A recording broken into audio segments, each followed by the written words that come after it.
Hello everybody, my name is Michael, and in today's video what we're going to be doing is this right here.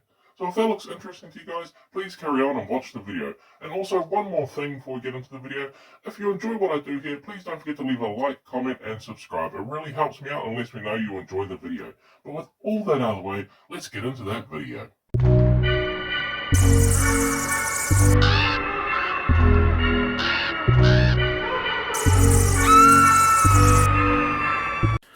Okay, so for our vampire here, what I've done is I have gone with a grey primer, and this is so I could save myself a couple of layers of painting up the skin, because as you can see here, I've got a grey for the skin. I want to have that, that undead vampire appearance, that really pale colour, so I wanted to have it sort of washed out as the base coat, so I went with a grey for this. So I used a grey primer, a uniform grey, so a bluish grey primer for this. If you wanted to save a little bit of time for all the other steps and probably create that more darker atmosphere, I'd probably recommend starting with a black primer, but I needed to save myself a few layers of paint, so I went with grey.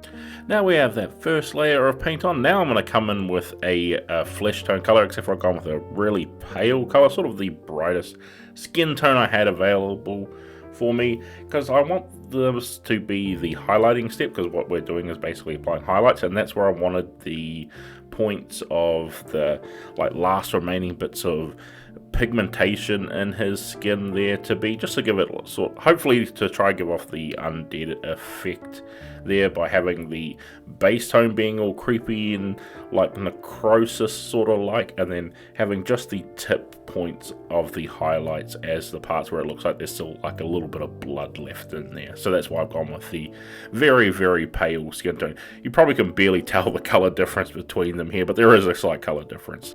Now we have that done, and I felt like it was just looking a little too samey on camera. This is definitely a lot more to try and show you a bit, so I've gone over with a flesh wash here to just put that little bit of color back in there, as well as pick out all of the sculpted detail that's on the face to bring that back in a little bit. So I've just watered down a little bit of the flesh wash here, and I'm just applying it very, very lightly over top, just enough to pick out those deepest recesses in the face.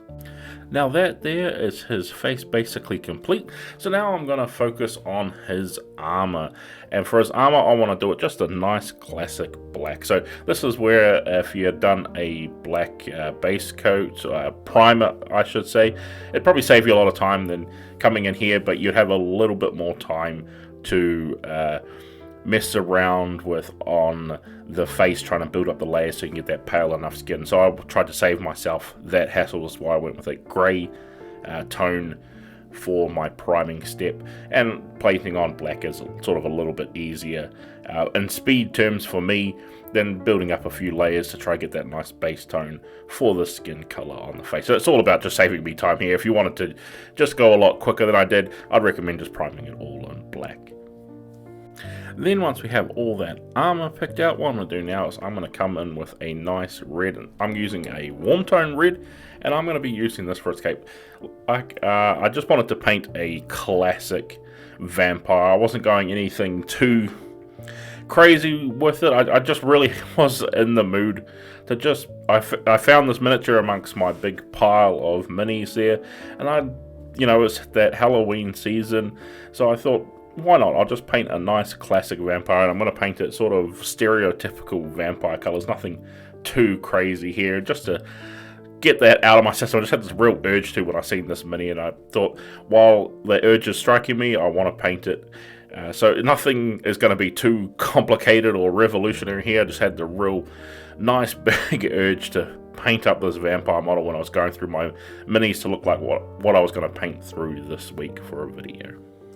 Then once we have that base coat of red down, I'm going to come in now with just a little bit of brown, just for a couple of small spots. I just want to get that handle in there. As well as that too, he also has a belt holding up his armor, so I want to make sure I get that in there. And this is going to add just a little bit more warmth into the color palette as well, since it's going to be very sort of A warm palette is hopefully what I'm trying to go for. I'm trying to go with some warm reds and some golds later on, so I want to keep everything nice and warm, so I went with this nice warm brown for this. So now that we have those leather detailed picked out, what I'm going to do is I'm going to come in here with a lighter black grey, and this here I'm going to be focusing as the highlights of the black armor. I'm not going to go anything too crazy. I just want this to be some nice, good, solid black armor. Probably a little bit hard to see on camera here.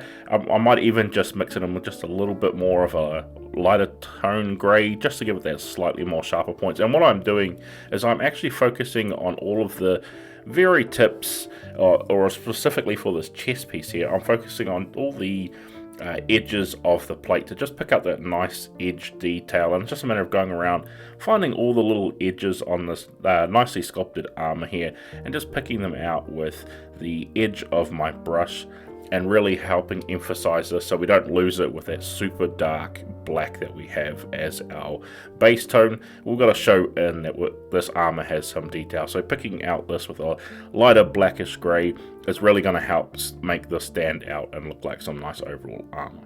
Then once we have all the edges of the armor picked out, what I'm going to do now is I'm going to come in with a lighter red. Now I'm still in the warm tones of red. This is sort of a red leaning a little bit more towards orange. That's basically the tone I wanted to go for. You could also go with cooler reds, but I went with a slightly warmer color palette that isn't black. I just felt like those were the colors I had on me, and I'd give that a try, as I don't often use a lot of warm tone reds. I tend to stick a little bit more to the cool tone red, so I thought I'd give it a try on here as well, and I think it came out quite nicely. But what I'm doing here, as you can see, is I'm picking out these nicely sculpted in ridges on all of those capes, so giving them a good overall coating there. And since it's a nice big flowy cape, there's nice and a lot of highlights to pick out on this piece. Now this here is an optional step. I'm going with a red wash. Now this is Caribou Crimson. Now I'm still not too sure if I should have gone with the wash. I think it might have been better to actually just stick with the highlights here, because this red wash I had, this Caribou Crimson, sort of turned everything just a little bit cool tones, but it did help enhance those shadows a lot. So maybe a black wash overall probably would have been a better thing for this, but you never know how these things are going to turn out until they are all completely dry. But overall it did give out an okay effect. I just don't know if I like it more if I'd have gone with a black wash or even no wash at all. So totally up to you what you want to do with here, but for me I just wasn't sure. It's still hard to know which one I like more, but just making sure to, especially on my miniature specifically, that cape where it hits the very bottom there and it meets onto those stairs was a very big pooling area. So if you have a big billowing cape like this, don't forget to go around and check all of your areas for any pooling. Then now we have that wash complete, what I'm going to do is I'm going to come in with a greedy gold, and this is a nice warm tone gold, and like I said, I want to keep this into more of the warm color palette as I'll go with those nice warm reds. So now I want to go with a nice gold here, and greedy gold is a nice warm gold, and I want to give this a good overall coating. Now this is going to be for all of the other pieces of the armor left, and I just want them to look a nice, regal, rich, like vampire commander who's walking down these steps and commanding his authority over his undead army. So this is, again, totally up to you with what you want to do. You could easily have just gone with the black here if you want to save a lot of time. But for me, I wanted to show that regal, royal vampire presence and his ostentatiousness with his golden armor, and it just looks nice on the tabletop with these nice bright gold pieces of the armor. So now we have all of that gold in the areas we want it to. What I'm doing is I'm coming back in with our flesh wash again, and I'm applying this over all of our gold areas, and this is to warm it up even more. This is going to tint it sort of a red gold, but it's also just, everything is going to make it look just that much more like rich. Like it just enhances gold so much if you want to give it a nice warm tone. Not so great if you want to give a cool golden tone, but if you want that nice warm golden reddish tint.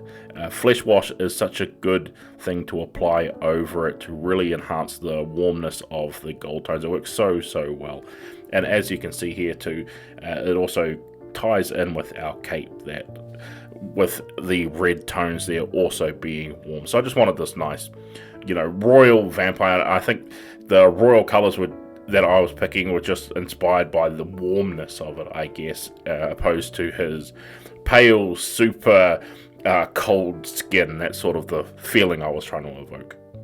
Now we have that completely dry. What I'm doing is I'm coming with a bright gold now. Now this is a cooler gold, but this is going to be perfect for our highlight points. And this is where we want it on these nicely sculpted pieces here. You can see on this model in particular, it has these nice raised areas. So I'm picking out a lot of these with our bright gold. And since it's a cooler gold and brighter overall, it really contrasts well against our warm washed down gold color that we have as our base for the highlight, and it just helps make that gold look that little more shinier and hopefully a little bit more inspiring to his undead followers. Now we have the highlights on that completed. What I'm going to do now is I'm going to come in with a gunmetal color here. For me, this is gunmetal, but yeah, any sort of silver will do here. Totally up to you. Now for me, I'm actually going to keep this sword kind of in the dark realm, so I'm not going to go too crazy with giving it an overcoat. I want this thing to be a nice dark edge blade and sort of tie in with his armor a little bit more. So that's why I've gone with such a dark silver color. Then once we have that complete, I wanted to have just one pop of a completely different color on this piece that also contrasts against it here, and I'm using a contrast paint to do this. I'm using specifically warp lightning, for this here, and it just gives out a super bright green appearance, and I want this to show off that his armor and his sword is magical, but also, as well as that too, I'm going to put just a little dot of this contrast paint in his eyes there as well, so it looks like it's all just giving off the magical effect, but also tying all three of these pieces together with the armor, the sword, and his self. And as you can see, it's quite difficult to do this with such small eyes and being sure that I don't want to get it over anything, so you can see it's just a little bit out of focus. So with that, let's get into those glamour shots and see how this vampire came out in the end, shall we? And with all that complete, we have finally finished painting up our classic vampire for the Halloween season. So I hope this video has been helpful for you guys, whether you want to follow along with what I did here, or you just want to use the video as some inspiration in painting up your own miniatures. But with all that said, guys, I'd like to thank you all for watching, and I can't wait to see you all in the next video.